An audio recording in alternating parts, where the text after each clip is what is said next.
እግዚአብሔር አምላክ የማንም ሰው የእንባ ዕዳ የለበትም። ወንድማችን ማስተር አብነት ለዘላቂ ሕክምና ከሀገር መውጣቱ ይታወቃል። ይኸው ዛሬ ጸሎታችሁ ተሰምቶ ከሕክምናው በኋላ በጣም በተሻሻለ የጤና ሁኔታ በሰላምና በድል ወደ ሀገራችን ተመልሰናል። ሁሉ በርሱ ሁሉ ከእርሱና ሁሉ ለራሱ የሆነ እግዚአብሔር ክብር ይብዛለት። በሁሉም የድጋፍ አይነት ከጎናችን ለነበራችሁ፣ በጸሎት ላልተለያችሁም፣ ስልክ በመደወልም ሆነ አጭር መልእክት በማስቀመጥ የሕክምናውን ሂደት ስትከታተሉ ለነበራችሁ ወዳጆቻችን በሙሉ ከልብ የሆነ ምስጋና እናቀርባለን። እናመሰግናለን። እኔ ግርም ድንቅ ምለኝ ነገር ብኖር ነገ ማለት የማትሞቱ የምትመስሉ ሰዎች ምድር ላይ የምትበቅሉ ወይም እዚህ ሀገር እድሜ ልካችሁን እንደምትኖሩ ሰው ልጅ ላይ ሞትን የምትሞሩቱ ሰዎች ብቻ ይብላል እናንተ። እውነቴን ነው የምላችሁ። ያልሞተ ሰውን ሞተ ያላችሁ የፖሰታችሁ የሰው ልብን አታስደነግጡ። እውነቴን ነው የምላችሁ። ያ ሰው ቤተሰብ አለው፣ አላህ እናት አባት አለው፣ ቤተሰብ አለ፣ ልጅ አለው፣ ምስት አለው። ስለዚህ ያልሞተ ሰው ላይ ባትሞሪቱ ጥሩ ነው ባይነኝ። ሰላም ደህና ስጥልኝ። ውድና እየተከበራችሁ ውድ የዲቦራ ቤተሰቦች በሙሉ እንዴት ናችሁልኝ? ደህና ናችሁ? በያላችሁበት ሰላም ፍቅር ይሁንላችሁ ያልኩ ዛሬ እንግዲህ ብቅ ብዬላችኋለሁ ከጠፋሁበት ማለት ነው። እንደምታዩት ያልሞተ ሰውን ሞተ ያላችሁ የምትሞሩቱ ሰዎች ነው ዛሬ መልእክቴ ማለት ነው። እና ያልሞተ ሰው ሞተ ያላችሁ የሰው ርዕሳ የሞተ ሰውን ርዕሳ ያመጣችሁ ያለቀሳችሁ እዛ ጋር ዜና ለፎሎ ለቲክቶክ አላለ ለሚዲያ እያላችሁ ፌመስ ለመሆን የምታደርጉት ሰዎች ግን ነግ ለኔ ያላችሁ ብታስቡ ነው ጥሩ። ምክንያቱም የማይቀር ነው፣ ሞት የማይቀር ነው። እዚህ ሀገር ላይ ማንም ሰው የሚኖር ሰው የለም። እዚህ ምድር ላይ የሚኖር ሰው የለም። ምክንያቱም ሁሉ ሟች ነው፣ አለቀ። ሟች ነው አለ አይደል?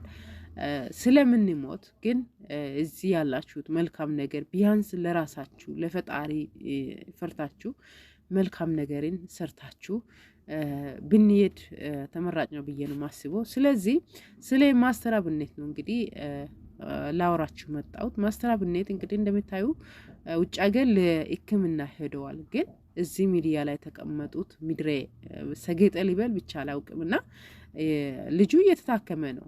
በእርግጥ ሰው ልጅ እኮ መሞቱ አይቀርም። ፈጣሪ ካለ መትረፉ አይቀርም። ፈጣሪ ካላለ ደግሞ ያው ይሞታል፣ አለቀ። ምክንያቱም ሰው እስካሁን ድረስ መሞታችን አይቀርም። ስለዚህ ለጊዜው ማስተር አብነት አልሞተም። እሱ አለው፣ እግዚአብሔር ይመስገን። ጸልዩልኝ። እኔ የምፈልገው ጸሎት ዱዓ ነው የምፈልገው። ከወደዳችሁን ጸልዩ ብለዋል፣ አለቀ።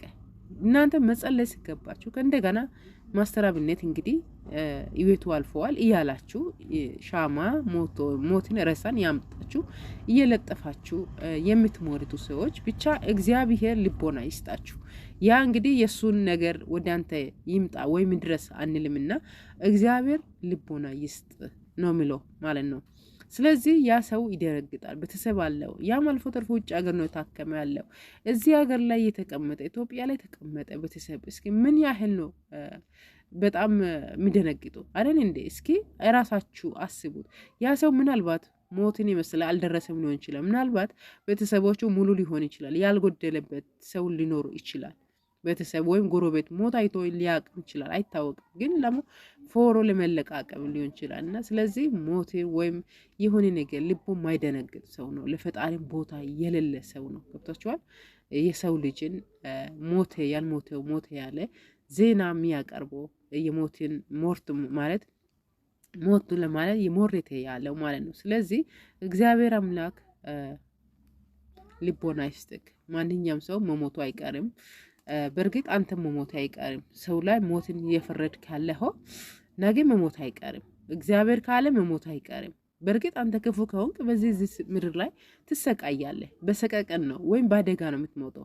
ታመ እንኳን ሰው አክሞ ላይ ሰው እንደዚህ አሳክሞ ሰው ተንከባክበው እንኳን አትሞትም። እንደዛ አይነት ሰው ላይ ሞትን የምትመኝ ሰው በሰቀቀን ነው የምትሞተው ማለት ነው። አሟሟቴ አያምርም። ገባ? ማንኛውም ሰው ግን ይሞታል። አሟሟቴን አሳምረኝ ይባላል አይደል እንዴ?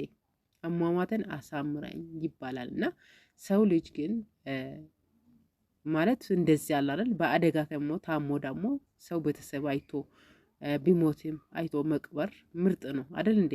ግን እዚህ ጋር በሰቀቀን በአደጋ የሚሞተውና ታሞ ቤተሰብ አይቶ ቢሞትም ቆሞ የሚቀብሮ ሞት አንድ አይደለም።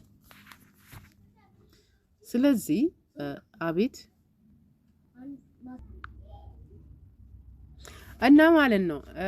በነገራችን ላይ ደጋግ ሰው ነው እግዚአብሔር የሚፈልገው፣ ክፉዎቹን አይፈልግም። ገብታችኋል?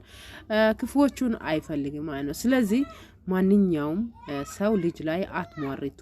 ፎቶን እየፖሰታችሁ ሰው ልጅ ላይ አትሟሪቱ። ማስተራብነት ለወደፊቱ እግዚአብሔር ካለው ፈጣሪ ካለ ይድናል፣ ካላነ ደግሞ አለረል ወደ መጨረሻው ወደ አኪራው ይሄዳል ማለት ነው። ስለዚህ ሰው ልጅ ላይ አትሟሪቱ። እሱም እኮ መኖርን ይፈልጋል አይደል? ለልጆቹ እንደሚታዩት ምንታ ልጆቹን ቅርብ ጊዜ ነው የወለደው እና ትንሽ አይቶ አሳድጓቸው የአባትነት ጣሙን ፍቅር አይቶ እነሱም አላረለ እነሱ ስለ አባትነት እንትን አይቶ እሱም ቢሞት ምንም ማለት አይደለም። ግን ገና ናቸው። ገብታችኋል?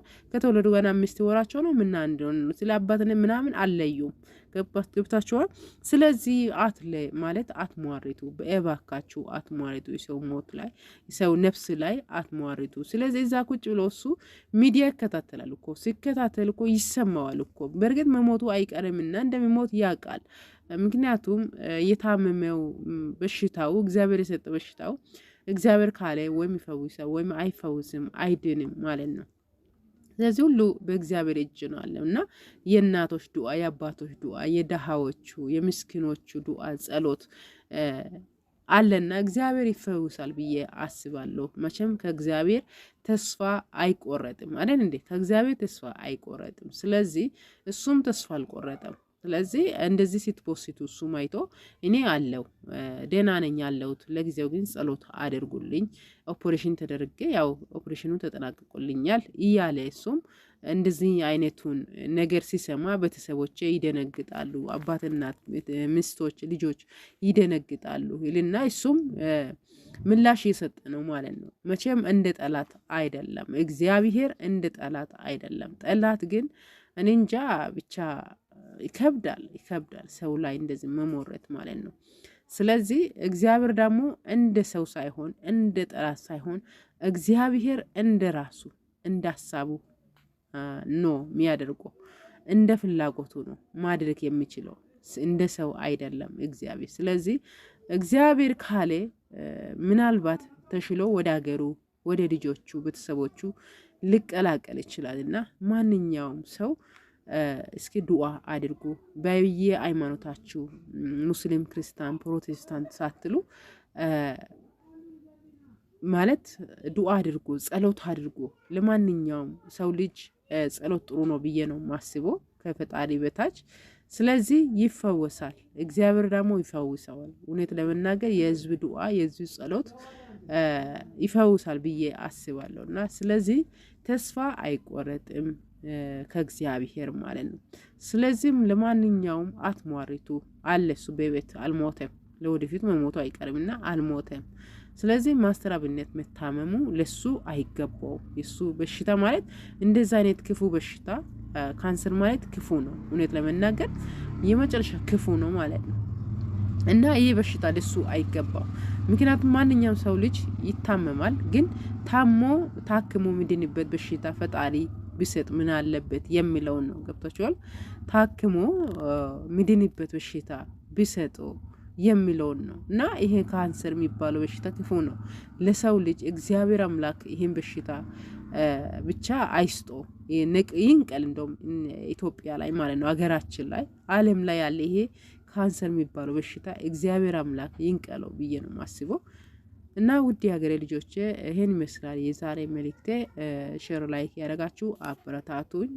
ፈጣሪ ሰላም አንድነት ያርግላችሁ። ስደት ላይ ያላችሁ እናንተ ደግሞ ፈጣሪ ይጠብቃችሁ፣ ለሀገራችሁ ያብቃችሁ። ላለው በአዲስ ቪዲዮ እስከንገናኝ ሰላም ፍቅር ያብዛላችሁ። ባይ ባይ።